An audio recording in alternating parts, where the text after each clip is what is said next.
જેની ભાષા જાય તેની સંસ્કૃતિ જાય. મારું માનવું છે કે જેની ભાષા જાય ને તેની સંસ્કૃતિનો નાશ પહેલા થાય. હું દ્રઢપણે માનું છું કે દરેકે પોતાની માતૃભાષા શીખવી જ જોઈએ અને માતૃભાષા શીખવી એ દરેક મનુષ્યનો અધિકાર છે.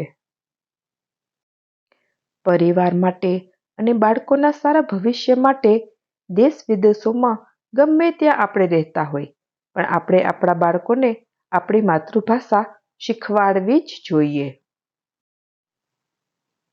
પતંગ ગમે તેટલી સુંદર હોય પણ તે આકાશમાં ઉડે તો જ તેની સાર્થકતા છે. પણ શું પતંગ એકલી ઉડી શકે? અને જો ઉડી પણ જાય તો એના હાલ હવાલ શું થાય? કદાચ તે પતંગ તૂટે ના તો પણ મજબૂત દોર વગર પવન ગમે ત્યાં તેને ઉડાડીને લઈ જઈ શકે છે. ખુલ્લા આકાશમાં કે પછી નીચે ગટરમાં ગમે ત્યાં પડી શકે છે. પતંગને મુક્તપણે ઉડવા માટે એક મજબૂત દોરની જરૂર હોય છે. આ મજબૂત દોરથી જો પતંગ બંધાયેલી હશે ને તો તે મુક્તપણે ખુલ્લા આકાશમાં ઉડી શકે અને એકદમ ઊંચાઈઓ પર પણ જઈ શકે. અહીંયા પતંગને પકડવા માટે મજબૂત દોર છે અને દોરને મજબૂતીથી પકડવા માટે બાળકો સાથે માં છે. આથી પતંગ મુક્તપણે આકાશમાં ઉડવાની મજા લઈ શકે છે. આ પતંગના ઉદાહરણ દ્વારા હું એ કહેવા માંગુ છું કે આ પતંગ જેવા જ આપણા બાળકો છે. એકદમ સુંદર, નિખાલસ, ખરું ને? પોતાની જિંદગીઓમાં આગળ વધવા માટે તૈયાર, પોતાની કારકિર્દીઓ બનાવવા માટે વિદેશોમાં વસવા માટે તૈયાર અને એમાં કંઈ ખોટું પણ નથી. દરેકને પોતાનો બધી રીતે વિકાસ કરવાનો હક છે. પછી ભલે તે ભૌતિક હોય, આધ્યાત્મિક હોય કે બૌદ્ધિક વિકાસ હોય. પણ જો આ વિકાસ પોતાના સંસ્કારોના મૂળ સાથે જોડાયેલો હશે તો એ પણ આ દુનિયાના કોઈ પણ ખૂણામાં સુંદર રીતે પતંગની જેમ ઉડી શકશે અને સફળતાપૂર્વક પ્રગતિ કરી શકશે. આ સંસ્કારોનું મૂળ એટલે માતૃભાષા. દુનિયાની દરેક ભાષા ખૂબ સરસ છે પણ પોતાની માતૃભાષા પોતાની માં જેવી છે. જેટલો પ્રેમ માતા પોતાના બાળકને કરે છે ને તેટલો કોઈ ના કરી શકે. માતૃભાષા પણ માની જેમ આપણને ભટકવા નથી દેતી. આપણને પ્રગતિના આકાશમાં ઊંચે ઉડવા તો દે જ છે પણ આપણા સંસ્કારો અને આપણી માટી સાથે પણ આપણને જોડીને રાખે છે. આથી તમને જો તમારી ભાષા આવડતી હશે ને તો તમે જલ્દીથી બધા સાથે ભળી જશો. આપણો સાચો સાહિત્ય વારસો, આપણી સંસ્કૃતિ બધું જ આપણી ભાષામાં જળવાયેલું છે. તેને જાણવા માટે એ આવડવી ખૂબ જ જરૂરી છે. જેમ અંગ્રેજી આવડતું હોય તો પશ્ચિમી દેશોમાં વસવામાં જરાય તકલીફ ના પડે. પરંતુ આપણી માતૃભાષાનું ગૌરવ લઈને તેને જાણી, સમજી, શીખીને પોતાની માતા જેટલું સન્માન આપીએ ને ત્યારે સામેવાળાને એક વખત આપણી ઉપર ચોક્કસ માન થાય છે. જેમ મજબૂત દોર પતંગને પકડી રાખે છે તેવી જ રીતે માતૃભાષાની મજબૂત દોર આપણને પકડી રાખે છે. આપણને આપણી સંસ્કૃતિ સાથે જોડીને રાખે છે.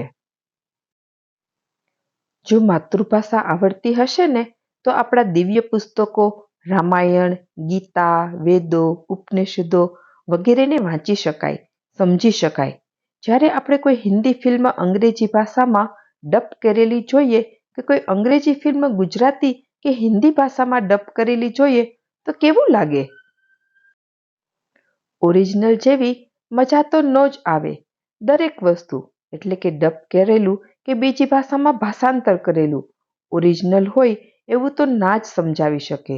બસ તેવી જ રીતે આપણી ભાષાના સાહિત્યોના ભાષાંતરો બીજી ભાષામાં વાંચવાની મજા ઓરિજિનલ જેવી તો ના જ આવે, ખરું ને?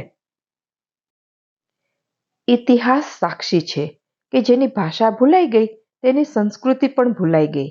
કોઈ પણ સંસ્કૃતિનો નાશ કરવો હોય ને તો તેની ભાષાનો પહેલા નાશ કરવો. ભાષાની પાછળ સંસ્કારો અને ધર્મ તો વગર કહીએ જ ચાલ્યા જશે. આથી દરેકને પોતાની માતૃભાષા લખતા, વાંચતા તો આવડવી જ જોઈએ અને પછી રાષ્ટ્રભાષા અને પછી તેઓ જે પણ દેશમાં વસતા હોય તે દેશની ભાષા પણ શીખવી જ જોઈએ. તો જ તમે તમારું અસ્તિત્વ ખોયા વગર અને તમારી ઓળખાણ ખોયા વગર આ દુનિયામાં જીવી શકો. બરોબર ને? હું દરેક માતા પિતાને વિનંતી કરીશ કે તમારા બાળકોને માતૃભાષા ચોક્કસ શીખવો.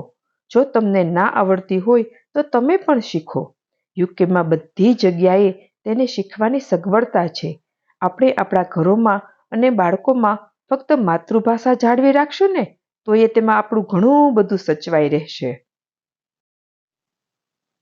અહીંયા મિલકત સાચવવાની વાત નથી થતી. અહીંયા સંસ્કારો અને સંસ્કૃતિ જાળવવાની વાત થાય છે અને તે માતૃભાષાની જાળવણી દ્વારા જ થઈ શકશે. રિસર્ચ દ્વારા સાબિત થયેલું છે કે જે બાળકોને એકથી વધુ ભાષાઓ આવડતી હોય તે જીવનના દરેક ક્ષેત્રોમાં ખૂબ સરસ પ્રગતિ કરે છે. આથી આગળ આવો અને પોતાની માતૃભાષાને શીખીને તેને માન આપો. ભગવદ્ ગીતાને પોતાના ઘરના મંદિરની શોભા નહીં પણ વાંચીને જીવનમાં અનુસરવા જેવી અમૂલ્ય છે. બાળકોમાં પણ માતૃભાષાના મૂળ મજબૂત બનાવી પછી દુનિયાના કોઈ પણ ખૂણે મોકલો તે બધું જ કરી લેશે. સૌથી પહેલા માતા પિતા તરીકે માતૃભાષાને તમે પોતે માન આપો. તેનું મહત્વ તમારા બાળકોને કહો. એ પછી બાળક પાસે અપેક્ષા રાખો. આપણી માતૃભાષાનું માન જાળવવાની જવાબદારી આપણી છે, નહીં કે બીજાની. આ વિડીયો જોઈને ભૂલી ના જતા પણ વિચાર કરીને તમારા બાળકોને ગુજરાતી માતૃભાષા શીખવા લઈ જજો. કારણ કે યુકેની અંદર બાળક GCSE અને A લેવલ સુધીની માતૃભાષા શીખી શકે છે અને તેની રાષ્ટ્રીય લેવલની પરીક્ષાઓ આપી શકે છે, જે તેમની કારકિર્દી બનાવવામાં પણ ખૂબ ઉપયોગી સાબિત થાય છે. માતૃભાષા શીખવા માટેના સર્ટિફિકેટ મળે છે એ તો વધારાનો ફાયદો છે, પણ એ કદાચ ના હોય ને તો પણ માતૃભાષા તો બધાએ શીખવી જ જોઈએ. આજે આપણી ગુજરાતી ભાષાનો સમાવેશ મોડર્ન વિદેશી ભાષાઓમાં થઈ ગયો છે. તો રાહ શેની જુઓ છો? માતૃભાષા શીખો અને સંસ્કાર અને સંસ્કૃતિ બચાવો. એ હશે તો ધર્મ તો એની સાથે જ હશે. આ વિડીયો જોવા માટે આપ સર્વનો ખૂબ ખૂબ આભાર અને થેન્ક યુ.